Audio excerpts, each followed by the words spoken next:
All right, so this is the latest purchase. We have a 2007 International 7300 four-wheel drive. And the reason I got this truck, the one and only reason I got this truck, is because of that right there. That is the Meritor M14X 120 front axle with a Meritor transfer case behind it, as well as an Allison 3500 RDS automatic transmission. It also has, just like the other truck, it's got a DT466 engine. Surprisingly, it's a little derated compared to the green one. This one is 245 horsepower and 620 foot-pounds. Look how beefy all those leaf springs are. So the reason we got it is because I started pricing out parts to make the green truck four-wheel drive, and I quickly discovered that Meritor parts are ungodly expensive.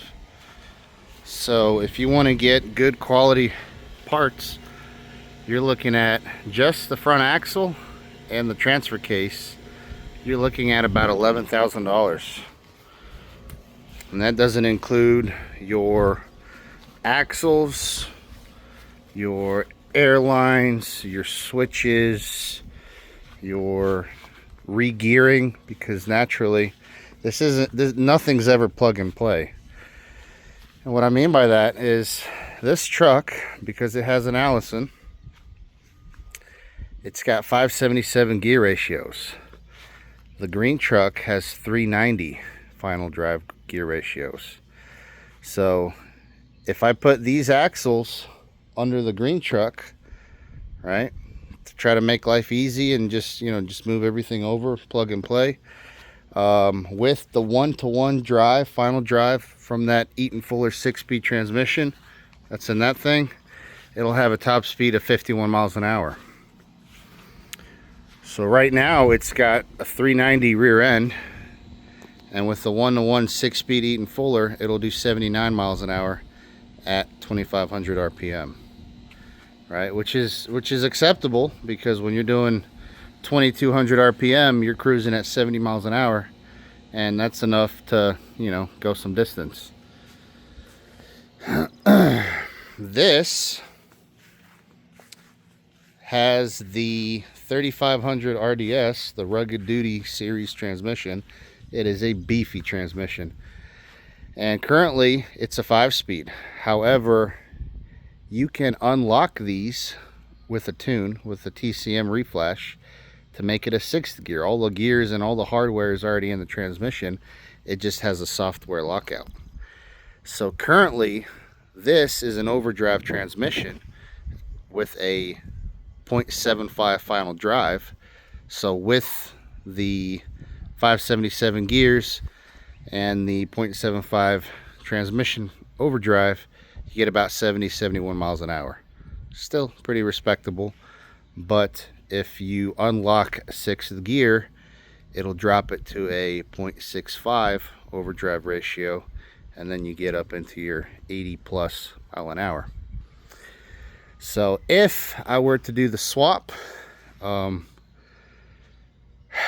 there's a lot that goes into it. I mean, it's the wheelbase is different, right? This truck is a lot longer than the green one.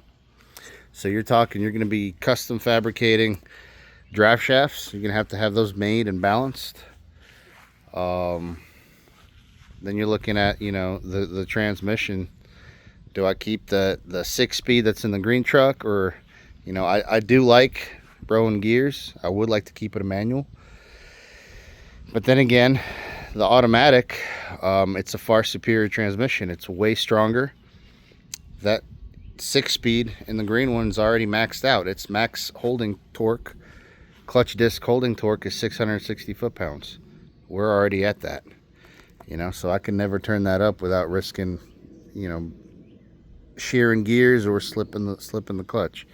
This one, according to Allison, will hold way more than that. We're talking 2,000 plus foot-pounds going through it. So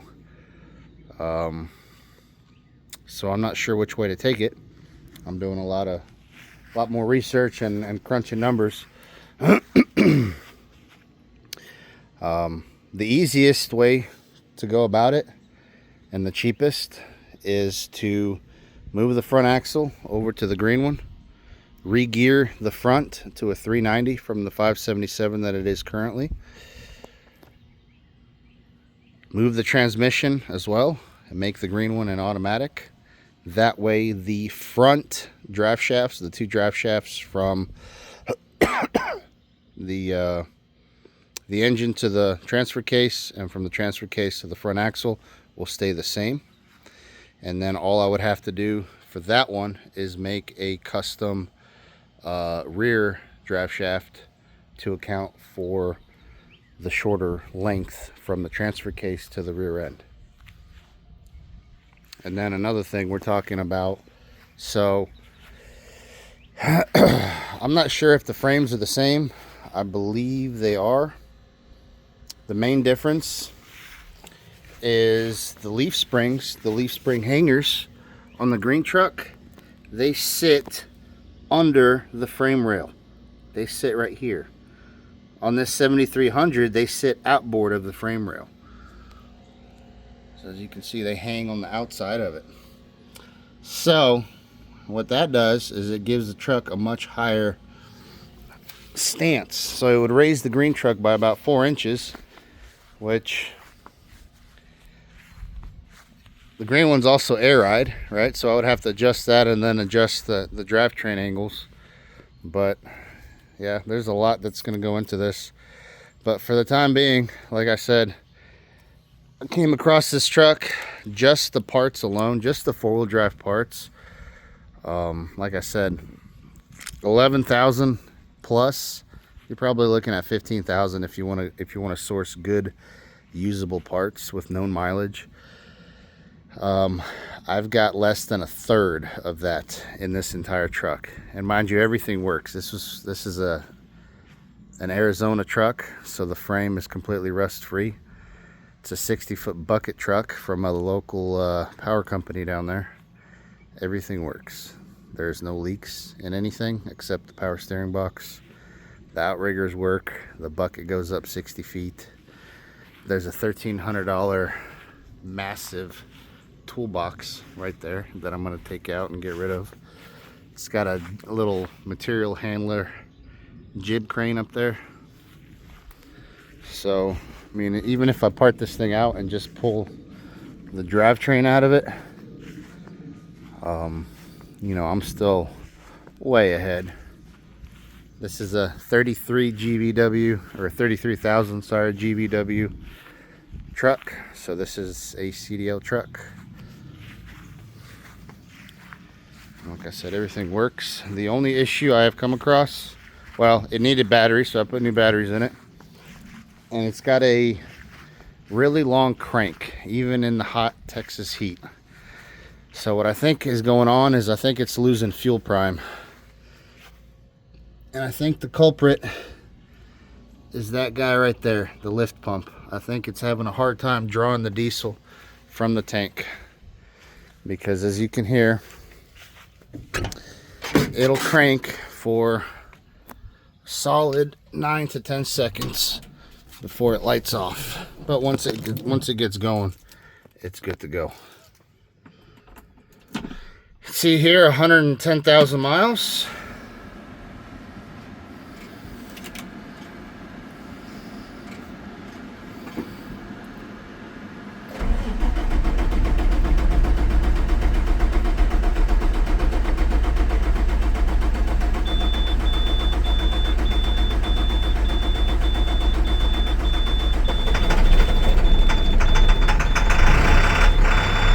Goes.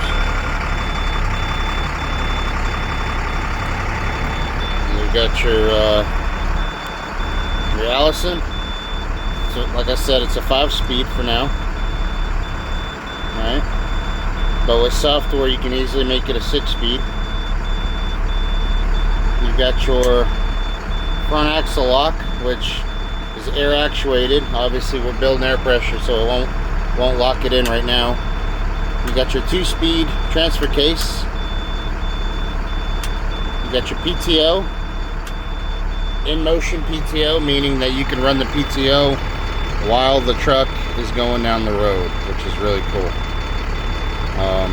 The AC needs a charge, I'd imagine, because it doesn't work, but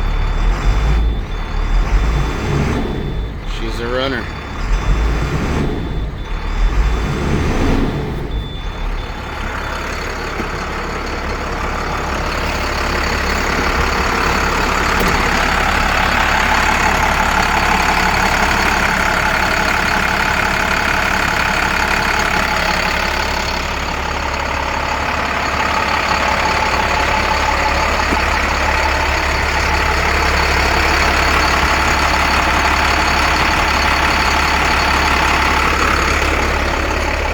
So I had to cut down my fence to get it in the backyard. I'm redoing the gate here. I had to widen it up. So I got this pole right here welded up. But so when I built the shop, I thought a 12 by 12 front door, roll-up door was going to be enough. But for all my future projects, this fits no problem. The bucket, the boom up there is 12.6. So we just barely don't make it. But yeah, sounds good. If anybody's ever done one of these swaps, let me know what you think or what the best way about it is. This could be a lot of work, and especially considering this one. Unless I take the bed off, the truck has to sit outside. And that's going to be a problem because we got a lot of clay here, so whenever it rains, it gets really soft. So, anyway, that's about it for now.